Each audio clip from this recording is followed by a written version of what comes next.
El Tirpitz fue el segundo de los dos acorazados de la clase Bismarck construidos para la Kriegsmarine alemana durante la Segunda Guerra Mundial.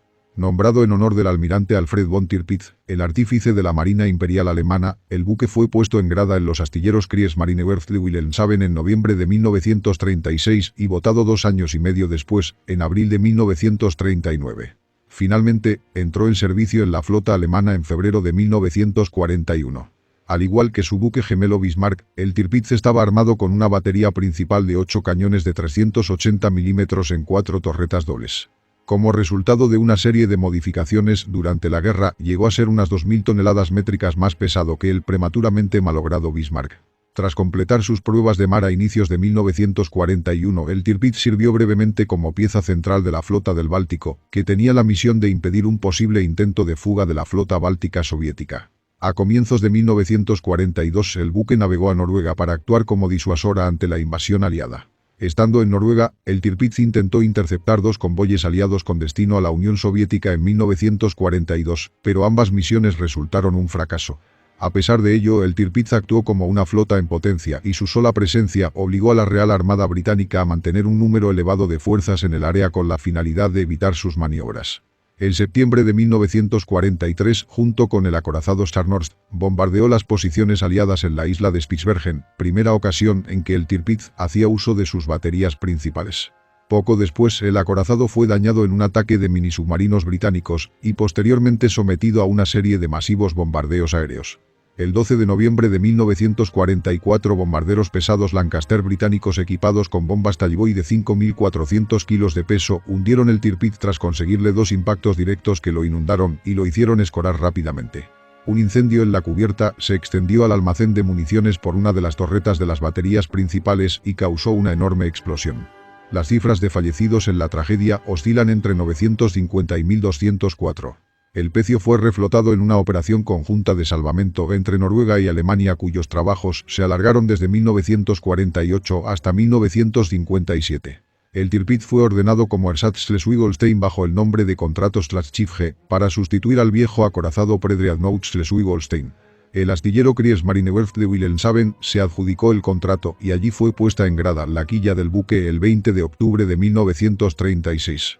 El casco fue botado el 1 de abril de 1939 con grandes fastos y bautizado por la hija del almirante Alfred von Tirpitz, de quien recibió el acorazado su nombre. Adolf von Trotha, antiguo almirante de la Marina Imperial Alemana, habló en la botadura del acorazado, a la que también asistió Adolf Hitler. Los trabajos de acondicionamiento del navío continuaron tras su botadura y fueron completados en febrero de 1941. Bombarderos británicos atacaron repetidamente el puerto en que se estaba construyendo el Tirpitz, y aunque ninguna bomba le hizo impacto, sí retrasaron los trabajos. Entró en servicio en la flota el 25 de febrero para comenzar sus pruebas de mar, que fueron realizadas en el mar Báltico. El 5 de mayo de 1941 recibió en su cubierta a Adolf Hitler y al almirante Günther Lütjens, quienes ya habían visitado al Bismarck. Fueron recibidos por su comandante, Friedrich Karl Topp. En esa oportunidad Hitler fue informado de que el Tirpitz no participaría en la operación Rheinübung junto a su gemelo debido a los retrasos en los trabajos finales. El Tirpitz desplazó 42.900 toneladas estándar y 52.600 a plena carga. Su eslora era de 251 metros, su manga de 36 metros y su calado máximo de 10,6 metros. Fue propulsado por 3 turbinas de vapor engranadas Brown, Boveri y Cie que entregaban un total de 163.026 caballos, 121.568 kilowatts, y lo impulsaron a una velocidad máxima de 57 km por hora en sus pruebas de velocidad. Su tripulación estándar eran 103 oficiales y 1.962 marineros, aunque durante la guerra su número fue incrementado hasta los 108 oficiales y 2.500 marineros. De inicio, el Tirpitz fue equipado con radares FUMO 23 montados en los telémetros delantero, trasero y de la cofa. Estos fueron después reemplazados por radares FUMO 27, que a su vez también fueron sustituidos por el modelo FUMO 26, que tenía una serie de antenas más grandes. En 1944 fue montado el submástil principal de un FUMO 30, conocido como Entuiel, y en sus telémetros flag de 105 mm de popa se añadió un FUMO 213 Uzur. El armamento principal del Tirpitz estaba compuesto por 8 cañones L-52 de 380 mm dispuestos en 4 torretas gemelas, 2 a proa Anthony Bruno y 2 a popa César y Dora. Su armamento secundario consistió en 12 cañones L-55 de 150 mm, 16 L-65 de 105 mm y otros 16 L-83 de 37 mm, e inicialmente 12 cañones antiaéreos de 20 mm, número aumentado a 58 posteriormente. Después de 1942 instalaron al Tirpitz 8 tubos lanzatorpedos sobre la línea de flotación. Su cinturón acorazado principal tenía un grosor de 320 mm y estaba flanqueado por un par de cubiertas acorazadas, la superior y la principal, que tenían un grosor de 50 mm y de entre 100 a 120 mm, respectivamente. Las torretas de los cañones principales fueron protegidas por planchas de 360 mm en sus caras y 220 mm en sus laterales. Tras su entrada en servicio y la finalización de sus pruebas de mar, el Tirpitz fue destinado a Kiel, desde donde desarrolló unos intensivos entrenamientos en el mar Báltico. El almirante Gunther Lütjens sopesó incluirlo en el ejercicio Rheinübung junto al acorazado Bismarck y el Prinz Eugen, pero fue descartado en mayo de 1941 debido a que no llegó a la fase de alistamiento a tiempo. Mientras el acorazado estaba destinado en Kiel, Alemania invadió la Unión Soviética, por lo que se creó una flota báltica temporal para impedir la fuga de la flota soviética fondeada en Leningrado. El Tirpitz actuó brevemente como buque insignia de la escuadra, compuesto por el crucero pesado Admiral Scheer, los cruceros ligeros Kolm, Nürnberg, Leipzig y Emden, varios destructores y 2 flotillas de dragaminas. La flota báltica bajo mando de Otto Ciliax patrulló frente a las islas de Aland desde el 23 al 26 de septiembre de 1941, tras lo que la unidad fue disuelta y el Tirpitz retornó a sus entrenamientos. Durante este periodo de adiestramiento, el Tirpitz probó sus cañones principales y secundarios sobre el viejo acorazado Predreadnoutesen, que había sido convertido en un buque objetivo radiocontrolado. La Real Fuerza Aérea Británica continuó lanzando incursiones de bombardeos aéreos sobre el acorazado mientras estaba estacionado en Kiel, aunque ninguna tuvo éxito. El almirante Erich Raeder, jefe de la Kriegsmarine, propuso desplegar el Tirpitz el 13 de noviembre en Noruega, desde donde el acorazado podría atacar los convoyes con destino en la Unión Soviética, además de actuar como elemento disuasorio frente a los efectivos navales británicos y de una eventual invasión aliada de Noruega. Adolf Hitler, que había prohibido que el buque saliese a alta mar en el Océano Atlántico tras el hundimiento del Bismarck, estuvo de acuerdo con la propuesta. El Tirpitz fue puesto en dique seco para una serie de modificaciones de cara a su despliegue, se potenció su batería antiaérea y sus cañones de 105 mm en la superestructura cerca de la catapulta fueron trasladados fuera borda para aumentar su campo de tiro. Se aprovechó además para instalar 2 tubos cuádruples de lanzatorpedos de 533 mm. El comandante de la nave, capitán de navío Karl Topp, anunció que el barco estaba listo para operaciones de combate el 10 de enero y al día siguiente el Tirpitz partió en dirección a Wilhelmshaven con la finalidad de ocultar a los aliados su verdadero destino. De Wilhelmshaven zarpó a las 23 horas del 14 de enero con destino a Trondheim, Noruega. El espionaje militar británico, que fue capaz de descifrar los mensajes de la máquina Enigma enviados por la Marina alemana, detectó la partida del acorazado, pero el mal tiempo en Gran Bretaña impidió una intervención de su fuerza aérea. El almirante John Tovey, comandante en jefe de la Home Fleet británica, no tuvo conocimiento de los movimientos del Tirpitz hasta el 17 de enero, cuando el buque germano ya estaba en Noruega, pero el 16 del mismo mes un reconocimiento aéreo británico había localizado al acorazado en Trondheim. El buque se trasladó luego al Vattenfjord, justo al norte de Trondheim. El movimiento de la flotilla alemana recibió el nombre en código de Operación Polarnacht, y en ella el acorazado fue escoltado por los destructores Richard Beitzen, Paul Jacobi, Bruno Heinemann y el Z-29. El navío fue amarrado junto a un acantilado que lo protegió de ataques aéreos provenientes del suroeste, y con la finalidad de camuflarlo, la tripulación cortó árboles y los colocó en la cubierta del acorazado. Asimismo se dispusieron baterías antiaéreas adicionales alrededor del fiordo, así como redes antitorpedo y barreras pesadas en los accesos del fondeadero. La vida para la tripulación del buque fue muy monótona durante la estancia en Noruega. La frecuente escasez de combustible redujo los entrenamientos y mantuvo al acorazado y sus destructores de escolta amarrados tras su red protectora. Los marineros estaban ocupados principalmente en el mantenimiento del acorazado y en la continua dotación de las defensas antiaéreas. Se organizaron actividades deportivas para mantenerlos ocupados y en buena forma física. Se conjugaron diversos factores para restar libertad a la operación del Tirpitz en Noruega. Los más inmediatos fueron la escasez de combustible y la retirada de su fuerza de destructores de cobertura, que fueron enviados a apoyar la operación Cerberus, la travesía de los acorazados Scharnhorst y Gneisenau y el crucero pesado Prinz Eugen por el Canal de la Mancha. Por este motivo hubo de cancelarse el ataque contra el convoy aliado PQ-8 a finales de enero. Un ataque de bombarderos pesados cuatrimotores británicos planeado también para finales de enero fue abortado por el mal tiempo sobre el objetivo, que impidió a las aeronaves localizarlo. A principios de febrero, el Tirpitz tomó parte en los engaños previos a la Operación Cerberus que distrajeron a los británicos y que incluyeron la navegación fuera del fiordo y actividades que parecían indicar una salida al Mar del Norte. Más tarde ese mes al acorazado Tirpitz se le unieron los cruceros pesados Admiral Seer y Prince Eugen y diversos destructores, aunque el Prince Eugen había sido torpedeado a la entrada del Fattenford y estuvo un tiempo fuera de servicio. El Tirpitz y el Admiral Seer, junto con los destructores Friedrichin, Paul Jacobi, Hermann Soemann y el Z-25 y un par de buques torpederos, tenían la intención de atacar el convoy entrante QP-8 y el saliente PQ-12 en marzo de 1942 como parte de la Operación Sportpalast.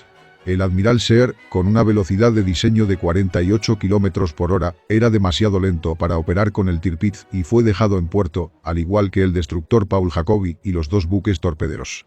El 5 de marzo, una aeronave de reconocimiento de la Luftwaffe avistó al PQ-12, cerca de la isla Jan Mayen, aunque falló en detectar la presencia de su poderosa escolta, compuesta por el acorazado Duke of York, el crucero de batalla Renown y 4 destructores. Los alemanes también desconocían que el almirante Tovey proporcionaba soporte lejano a los convoyes con el acorazado King George V, el portaaviones Victorious, el crucero pesado Berwick y 6 destructores. Las señales de la máquina Enigma alemana fueron interceptadas y decodificadas, por lo que los británicos tuvieron conocimiento del ataque del Tirpitz y ello les permitió desviar los convoyes. Tovey intentó perseguir al Tirpitz el 9 de marzo, pero el almirante Otto Ziliax, comandante de la escuadra alemana, había decidido volver a puerto la noche anterior. A primeras horas de la mañana del día 9, los británicos lanzaron un ataque aéreo y 12 aviones torpederos Fairey Albacore atacaron al acorazado en 3 grupos, pero el Tirpitz evadió todos los torpedos que le fueron lanzados. Los artilleros antiaéreos germanos derribaron 2 de las aeronaves británicas y solo 3 hombres resultaron heridos en el ataque. Tras la finalización del mismo, el acorazado partió hacia Vestford, desde donde salió hacia Trondheim. El 30 de marzo 33 bombarderos Halifax volvieron a atacar al acorazado, aunque no consiguieron hacerle ningún impacto y 5 de ellos fueron derribados.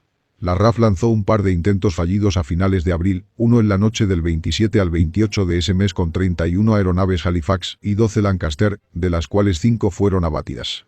La noche siguiente, los británicos emprendieron otra incursión de ataque, materializada por 23 Halifax y 11 Lancaster, pero de nuevo los artilleros alemanes consiguieron derribar 2 aviones enemigos. Las acciones del Tirpitz y sus destructores de escolta en marzo consumieron alrededor de 8.230 toneladas de fuel oil, lo que redujo significativamente sus reservas. Los alemanes tardaron 3 meses en reponer la cantidad gastada en el intento por interceptar los 2 convoyes aliados. El convoy PQ-17, que dejó Islandia el 27 de junio con destino a la Unión Soviética, fue el siguiente convoy que el Tirpitz y los barcos destinados en Noruega fueron capaces de atacar durante la Operación Rosselsprung. Lo protegían los acorazados Duke of York y USS Washington y el portaaviones Victorious. El Tirpitz, el crucero pesado Admiral Hyper y 6 destructores partieron de Trondheim, mientras que una segunda fuerza especial compuesta por el Lutzow, el Admiral Seer y 6 destructores hicieron lo propio desde Narvik. El Lutzow y 3 destructores chocaron con rocas que no constaban en las cartas de navegación mientras se dirigían a la reunión y tuvieron que regresar a puerto. Poco después de la salida del Tirpitz de Noruega, el submarino soviético K-21 le disparó 2 torpedos y aunque ambos fallaron, los soviéticos afirmaron que le habían hecho 2 impactos al acorazado. Mientras tanto, el espionaje sueco había informado al almirantazgo británico de las salidas alemanas y este ordenó la dispersión del convoy. Conscientes de haber sido detectadas, las unidades de superficie germanas abortaron la operación y se retiraron para dejar paso a un ataque de submarinos U-boot y aviones de la Luftwaffe. Los barcos aliados dispersos, privados de la protección de su escolta, fueron blanco fácil para los alemanes, que hundieron 21 de los 34 solitarios navíos. El Tirpitz volvió al fiordo de Alta por las islas Lofoten. Los alemanes trasladaron el Tirpitz a Bogenford, cerca de Narvik, tras la operación Rosselsprung. Para entonces, el acorazado necesitaba una revisión a fondo, pero como Hitler había prohibido al navío hacer el peligroso viaje de regreso a Alemania, la revisión se hizo en Trondheim. El barco dejó Bogenford para volver a Fattenford, frente a Trondheim, el 23 de octubre. Las defensas del fondeadero se reforzaron con la instalación de cañones antiaéreos adicionales y la disposición de redes antitorpedo dobles en torno al acorazado. Las reparaciones se llevaron a cabo en fases limitadas, de modo que el Tirpitz estuviera parcialmente operativo durante la mayor parte del proceso. Se construyó un cajón alrededor de su popa para reemplazar las hélices del navío. Durante el proceso, los británicos intentaron atacar al acorazado con 2 torpedos humanos, pero el mar agitado los desprendió del pesquero que los transportaba y no se pudieron emplear. La revisión había sido completada para el 28 de diciembre y el Tirpitz comenzó las pruebas de mar. El 4 de enero de 1943 realizó ejercicios de artillería en el fiordo de Trondheim. Karl Top fue ascendido a contraalmirante y sustituido por el capitán Hans Meyer el 21 de febrero. 5 días después al acorazado Scharnhorst se le ordenó reforzar la flota en Noruega y el vicealmirante Oskar Kumet recibió el mando de los barcos de guerra destinados en el país nórdico. Los convoyes aliados hacia la Unión Soviética habían cesado temporalmente para cuando el Scharnhorst arribó a Noruega. El almirante Karl Donitz, sustituto de Raeder desde la batalla del mar de Barents el 31 de diciembre de 1942, decidió que los barcos necesitaban una oportunidad para operar juntos, por lo que ordenó un ataque en la isla de Spitsbergen, donde se encontraba una estación meteorológica británica y una base de reabastecimiento de combustible. Una guarnición de 152 hombres de las exiliadas fuerzas noruegas libres defendía varios asentamientos y puestos avanzados en Spitsbergen. Los 2 acorazados escoltados por 10 destructores salieron de puerto el 6 de septiembre. En un ardid el Tirpitz hizo una bandera blanca al aproximarse a la isla el día siguiente. Durante el bombardeo de la misma, el Tirpitz disparó 52 obuses de sus baterías principales y 82 de las secundarias de 150 milímetros, lo que suponía la primera y única vez que el acorazado disparaba su batería principal contra un objetivo enemigo. Los atacantes desembarcaron un grupo de asalto que destruyó las instalaciones en tierra y capturó 74 prisioneros.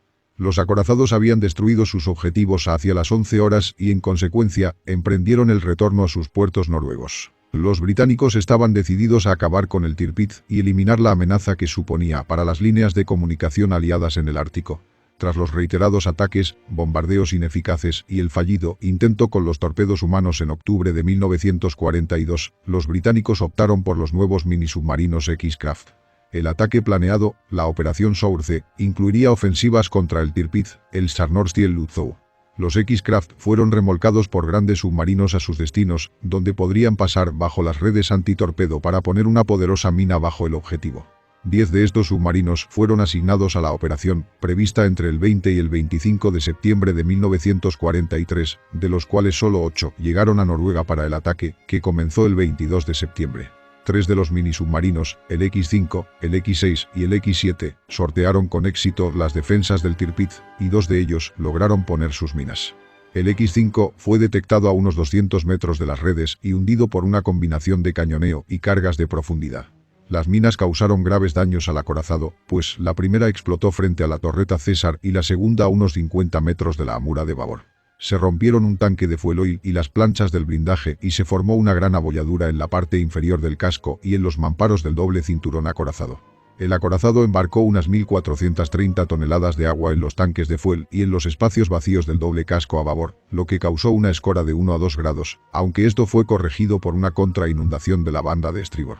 El agua de mar dañó todos los turbogeneradores en la sala de generadores número 2 y todos los generadores -1 de la sala número 1 fueron desactivados por la rotura de tuberías de vapor y varios cables de alimentación. La torreta Dora fue arrancada de sus soportes y no pudo ser maniobrada, lo que fue particularmente grave porque no había grúas de carga pesada en Noruega lo suficientemente potentes para levantarla y colocarla de nuevo. Los 2 hidroaviones Arado AR-196 del Tirpitz fueron alcanzados por la detonación y completamente destrozados. Las reparaciones fueron llevadas a cabo por el barco de reparación Neumark. Los historiadores Robert Gartke y Robert Dulling afirmaron que el satisfactorio esfuerzo de reparación fue una de las hazañas más notables de la ingeniería naval durante la Segunda Guerra Mundial. Las reparaciones duraron hasta el 2 de abril de 1944 y al día siguiente el acorazado hizo completas pruebas de velocidad en el fiordo de Alta.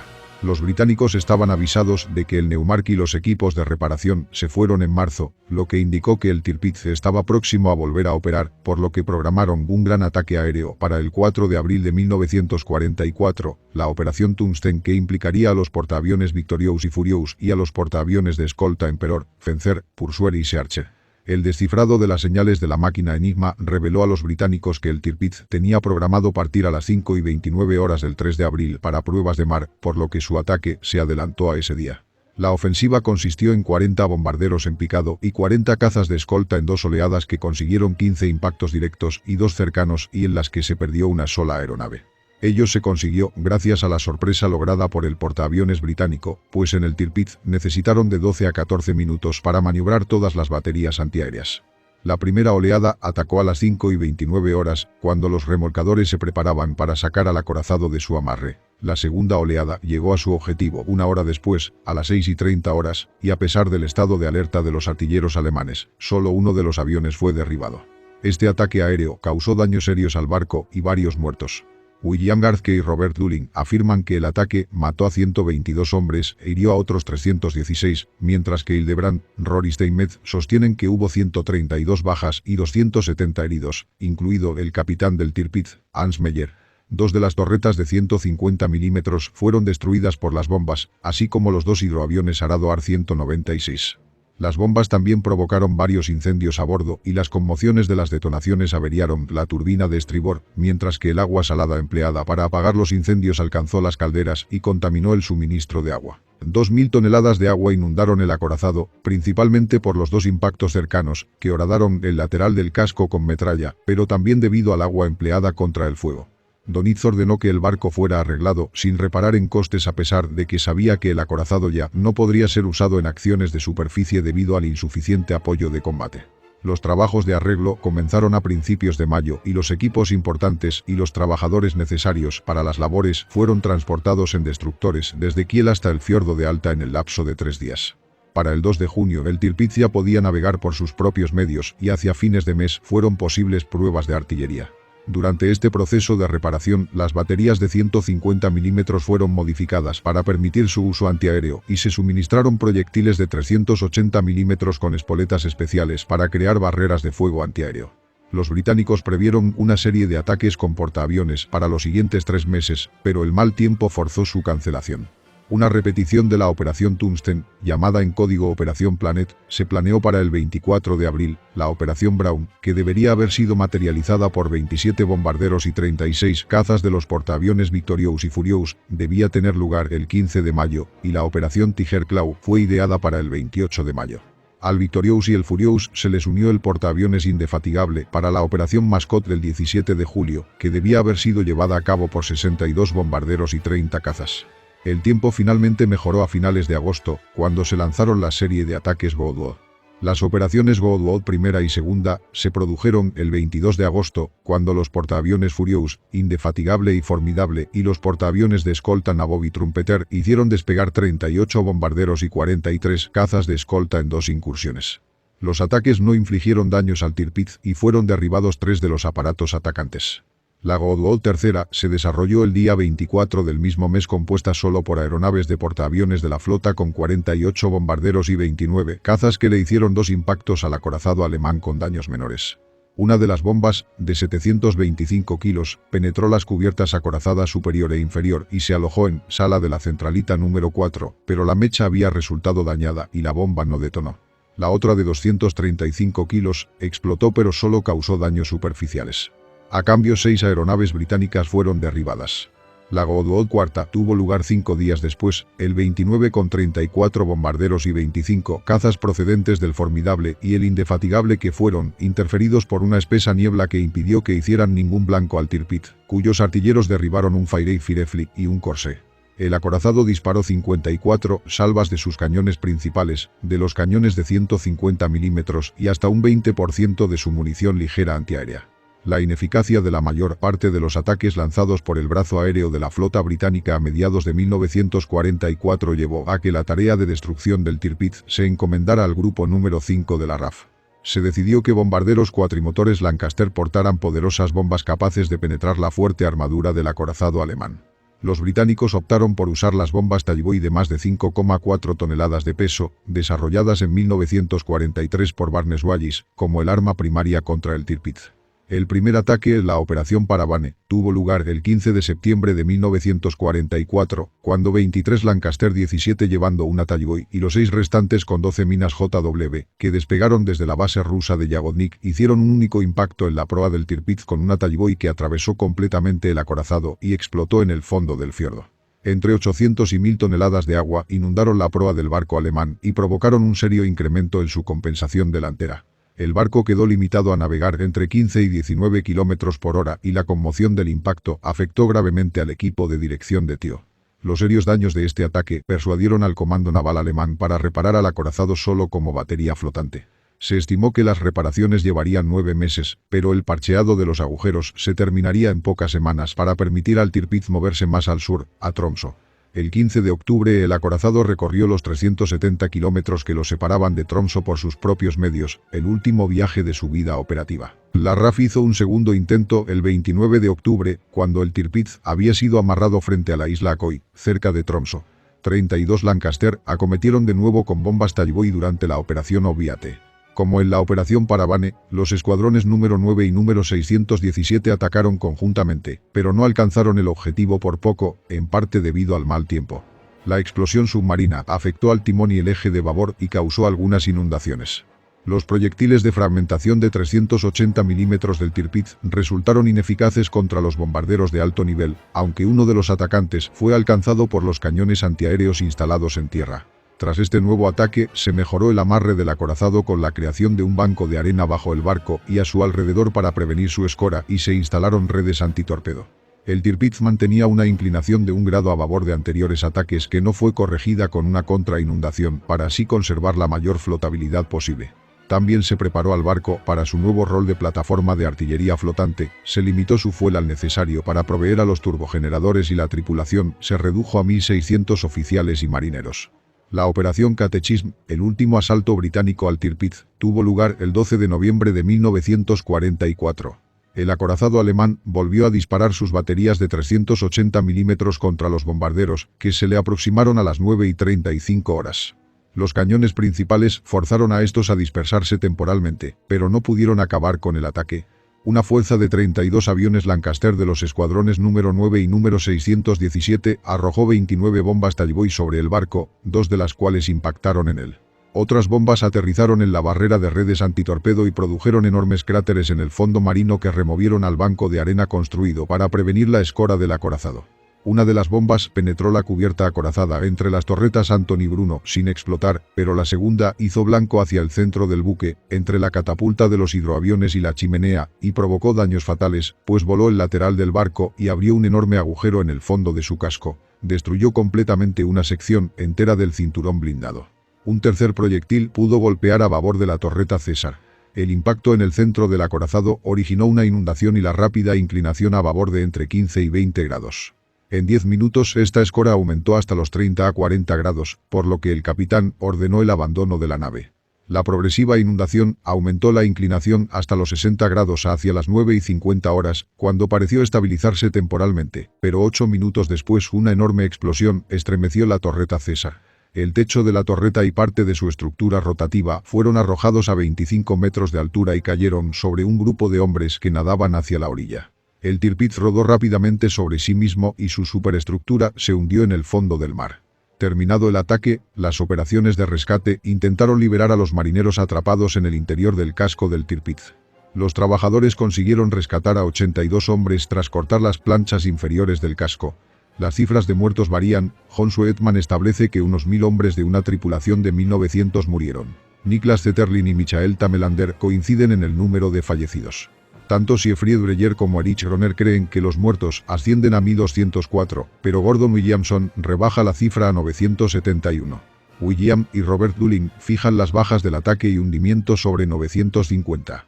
Aproximadamente 200 supervivientes del hundimiento fueron transferidos al crucero pesado Lützow en enero de 1945. El pecio del Tirpitz permaneció en el lugar del hundimiento hasta después del final de la guerra, cuando una compañía germano-noruega comenzó unas operaciones de salvamento que se prolongaron desde 1948 hasta 1957. Algunos fragmentos del acorazado son vendidos todavía por una compañía noruega. La actuación de la Luftwaffe en la defensa del Tirpitz fue muy criticada tras su pérdida. Se culpó al mayor Heinrich Erler, comandante del tercer Jagdgeschwader 53 grupo del quinto ala de caza, del fracaso de la Luftwaffe en la intercepción de los bombarderos británicos, aunque muchos veteranos de su unidad consideran que fue un chivo expiatorio de la ineptitud de sus superiores. Fue consiguientemente sometido a un consejo de guerra en Oslo y amenazado con la pena de muerte. Aunque acabó siendo condenado a 3 años de prisión, fue puesto en libertad un mes después, degradado y reasignado a un escuadrón de cazas Me-262 en Alemania. Fue derribado sobre Berlín el 4 de abril de 1945. Ludovic Kennedy escribió en su historia del acorazado Tirpitz que tuvo una vida de inválido y murió como un tullido. Al Tirpitz se hace referencia en 3 ocasiones en el Wehrmachtsbericht, el boletín diario realizado por el alto mando de la Wehrmacht, acerca de la situación militar en todos los frentes. Ser citado en este boletín era todo un honor. Debido a la naturaleza de los despachos del Wehrmachtsbericht, su información no es del todo exacta. Por ejemplo, en relación con el ataque del día 4 de abril, se afirma que el Tirpitz derribó 4 aeronaves británicas, junto a 2 más por parte de una patrullera. En realidad solo 2 aviones enemigos fueron derribados. Las características principales son: desplazamiento, 42.900 toneladas estándar, 53.500 toneladas a plena carga. Eslora, 241,6 metros en la línea de flotación, 251 metros en total. Manga, 36 metros. Calado, 9,9 metros estándar, 10,6 metros máximo. Sensores, FUMO 23. Blindaje del cinturón de 320 milímetros, la cubierta principal entre 50 y 120 milímetros, las torretas de 360 milímetros. Armamento, 8 cañones de 380 milímetros SKC-34, 12 cañones de 150 milímetros, 16 cañones de 105 milímetros SKC-33, 16 cañones de 37 milímetros SKC-30, 12 cañones de 20 milímetros Flak 30. Propulsión, 12 calderas Wagner, 3 turbinas de vapor Blomibos, 3 hélices de 3 palas de 4,7 metros de diámetro. Potencia, 160.026 caballos, 121.568 kilowatts. Velocidad, 56 km por hora. Autonomía, 16.430 km a 35 km por hora. Tripulación, 103 oficiales y 1.962 suboficiales y marineros. Aeronaves, 4 Arado AR-196. Equipamiento aeronaves, una catapulta de doble final.